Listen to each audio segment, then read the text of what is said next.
Alright, so welcome back to Everdell Spirecrest. So for this video we're going to be going over the discovery cards. And the discovery cards are separated into three piles. The first pile is the foothill pile, the second pile is the peaks pile, and the third pile is the ridge pile.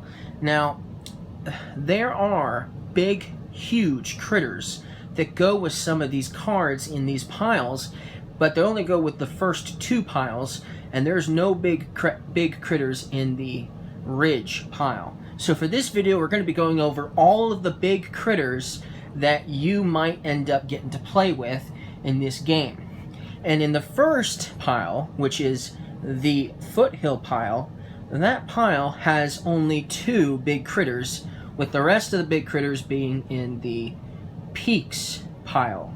So let's start taking a look at these big critters.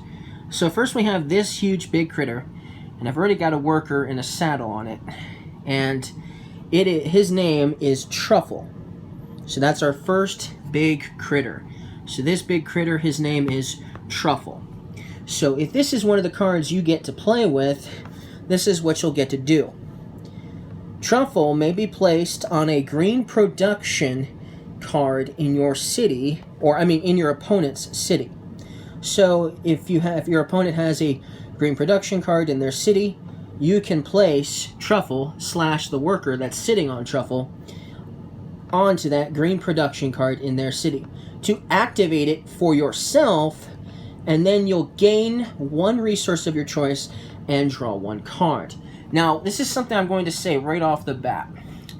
If you watched my weather card video that explained how all the weather cards work, the cool thing about these Discover cards is they are not affected by weather conditions. So if it does something like this one allows you to activate a green production card, and it happens to be summer when you do that, and there's a drought currently, and the drought makes it so you can't activate any green production cards in summer, this is not affected by the drought.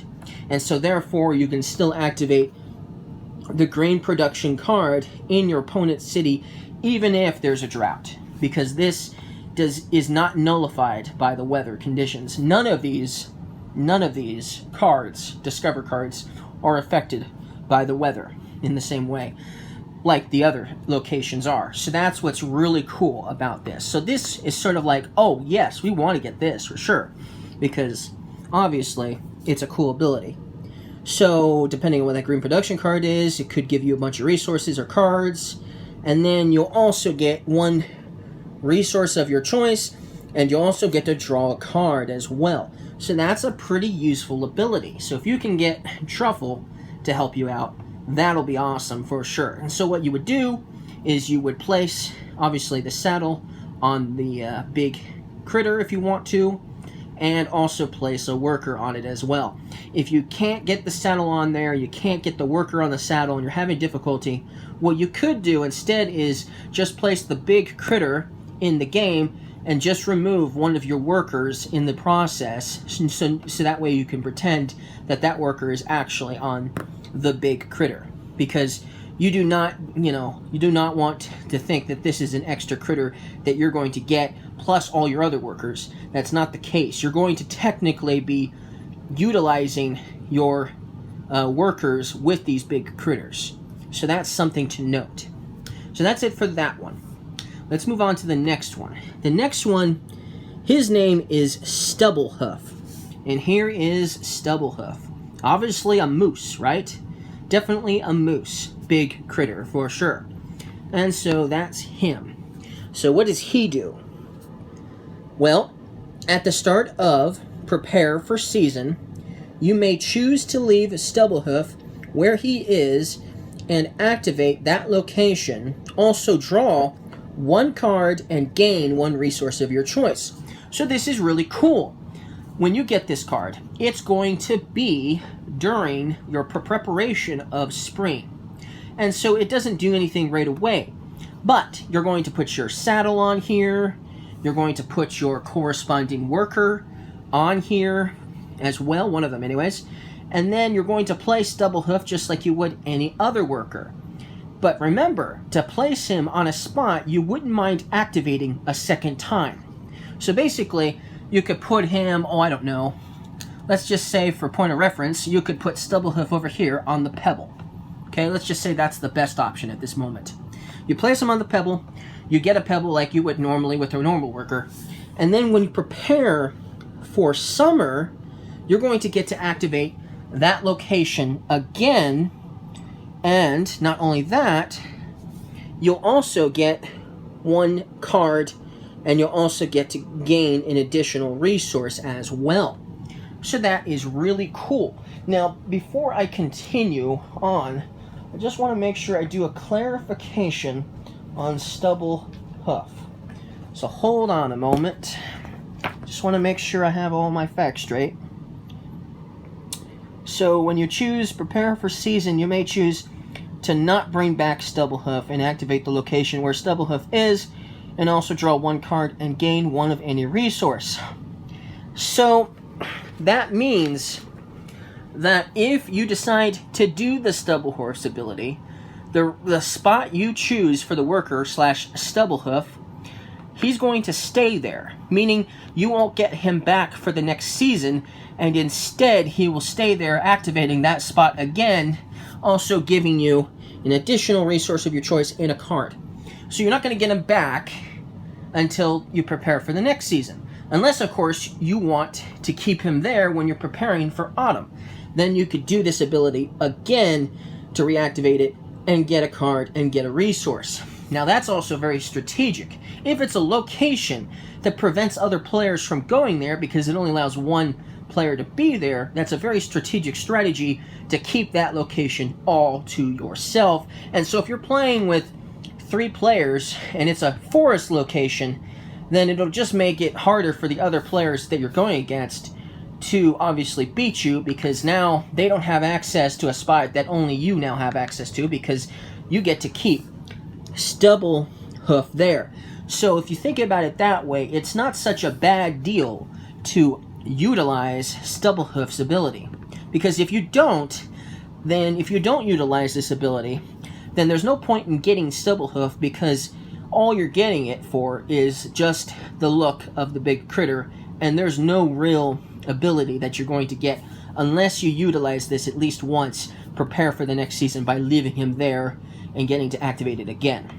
So that is something to note with that big critter. But that's the 2 big critters that go with this season, which is for the Foothills pile. Okay? So let's move on and see if we can get to the other big critters in this video that go with this expansion. Alright? So the first one here is a pretty nice one. It's a Peacock, and his name, or her name, actually it's his name, because if you know what a peacock is, you know the males are the beautiful ones and the females are ugly. So this is definitely a male. And his name is Corleander. So that's his name for this big critter here. Pretty beautiful for sure. And if you get this critter, so this is an awesome one. Okay, so you have a hard time, maybe you'll have a hard time completing events. If you have a hard time doing it, or if you want to focus on trying to complete special events, and you have an option of getting this, this is the critter for you. So this is what this thing does. You may achieve any event for half the required cost, round up if applicable. So, for instance, normally, for the normal events, you need, let's say you need the Harvest Festival, for instance. And you don't have 4 grain production cards, but you have 2. You could place Corleander on it, with the worker, obviously, onto the Harvest Festival, which is sort of under the shadow of that, but you could go there, if it hasn't been taken yet, and you could get it for 2 instead of 4 grain production cards, for instance. Now, it does say to round up, if applicable. So, if it's one of the other locations, like the City Monument, which requires 3, you only have to do it for 2 instead of 3 blue governance cards to get the special event for this city. to get the event for this City Monument. But that's not what makes this really useful. Because if it was the case, it wouldn't be super useful. you know the special events are the hardest to get, because sometimes you'll only have one of the two corresponding cards to get it. Let's say what the special event you were going for required you to have the Lookout and the Minor Mole, for instance, just as a for instance. I'm not exactly sure if that's one of them, but let's just say it was. And you had the Minor Mole, but you did not have the Lookout. With Coriander, you could place the Coriander plus the worker that's settled on top of him to place it at that special event and take it for yourself, even though you only have the Minor Mole. So that's what makes him super useful. It'll make it so you have a big chance of getting most of the special events, if not all. So it definitely is an awesome big critter to get if you want to try to get extra points above your opponents, for sure. So that's definitely a cool critter for sure. So far, this may be the best, at least if your strategy is to get a whole bunch of special events and events. If not, then maybe not. But still, if you're playing with a 4-player game, or if you have the Belfair expansion and you're playing with 6 players or 5 players, this will give you a leg up above the rest of the competition, for sure, when getting special events and events. Alright, let's continue on. Remember, this is the Peaks deck. This is the Peaks pile. So the next critter, his name is Whisper. Whisper. So the Whisper, the White Wolf. This big critter here. What this does is it ignores the exclusive placement rule for all locations, not events. So, this is kind of interesting. It's not super useful, but it could be if you're playing with a lot of players. If you're playing with 4 or more players, this could be useful. And even if you're only playing with 3 players, this could still be very useful. Let's say there's a spot you want to go. Let's say it's that pebble there. Only one critter can be there. Let's say the lizard currently has the pebble. Normally, you can't place another worker there because the lizard's taken over it. Let's say you're the fox player. You have this critter here, and this fox is currently sitting on top of the wolf. You could place Whisper at it, and you could take that pebble still, because it ignores placement rules for every location except events. So you could do it for forest locations. You could do it for a lot of different spots. It just doesn't work with, obviously, the events, but it works for everything else. So this is a really cool one to get if you're playing with more than 2 people. If you're only playing with 2 people, this one isn't very useful. If you're playing the solo variant, if you're playing that, well, this one also probably wouldn't be very useful either, unless Ragwort was taking over a spot that you wanted to obviously get. So it might be okay, but it's not as good as some of the other ones you could get. So that's Whisper for this one here. Alright, let's move on. The next one is Honeypot the Bear. So this is Honeypot the Bear. This one I've played with many times. If you did not gain berries or a berry when placing Honeypot, gain 1 berry for each resource you did gain, up to 3 berries. So let's say Honeypot was placed at this location here. See these 3 twigs? Let's say Honeypot plus your worker sitting on top of Honeypot was placed there. You got 3 twigs, but you did not receive a single berry. What this card is going to let you do is it's going to let you gain up to 3 berries, because you didn't gain any berries when you placed Honeypot at that location. So if you're planning on playing a lot of critters without the corresponding building, Honeypot is definitely the big critter you're going to want to try to get, because it's going to give you tons of extra berries. Of course, only up to 3. So that's something to note. And that means you're only going to get to do this obviously during summer and autumn. You'll still get to do Honeypot twice, though, throughout the game. And so you could easily get up to 6 berries at the most with Honeypot, which is pretty cool. So that's one is definitely a one to get if you're planning on playing a lot of critters without the corresponding construction card first, obviously. So that's Honeypot, We still have 3 more critters to go over. So we're just going to go ahead and do them all, make this a nice long video. So the next one is Windlore, the bald eagle. And so here's Windlore, the bald eagle. So this is what this one does. And you're not allowed to use this one in the solo game. So if you're playing against Rugwort, you're going to have to remember to make sure to take this one out of the solo game. Alright, and none of the other cards so far we've gone over have had that rule. Alright, so Windlore is you may place on the deck and draw 3 cards. So you place it on the deck as a normal worker, but as Windlore instead, obviously, and you'll get to draw 3 cards. So that's interesting. You'll get to place him on the deck of cards, and you automatically get 3 cards. So that means you could do this twice throughout the game. Then, if an opponent, so while Windlore is there, still on the deck, if an opponent draws cards, you may draw 2 cards. You may draw beyond your hand limit, and then choose which cards to discard back to your hand limit. So that's really interesting. So whenever your opponents draw cards from the deck, you'll get 2 cards every time. That is really cool. That is awesome. So that's very useful to get, and you could do this twice throughout the game. So that's another good critter that you might want to try to get your hands on. Windlore.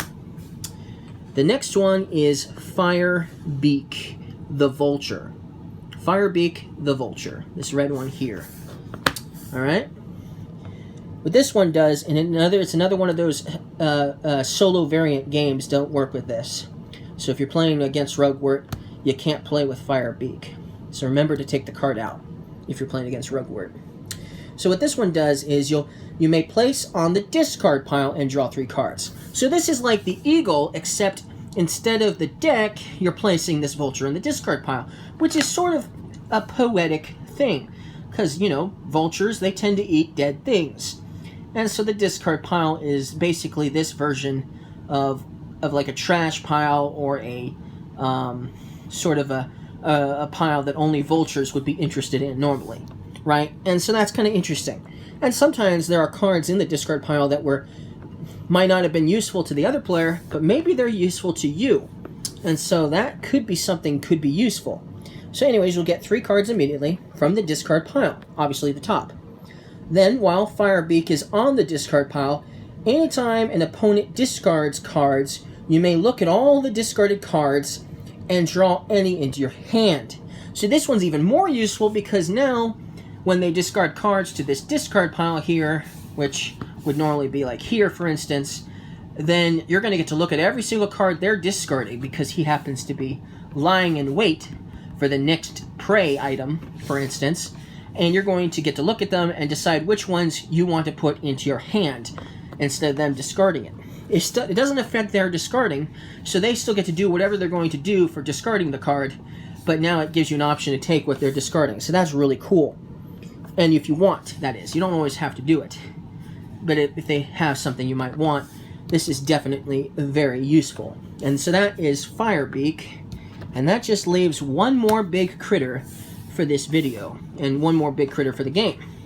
So here we have Keenrun. Now, I'm not sure if he's an ibex.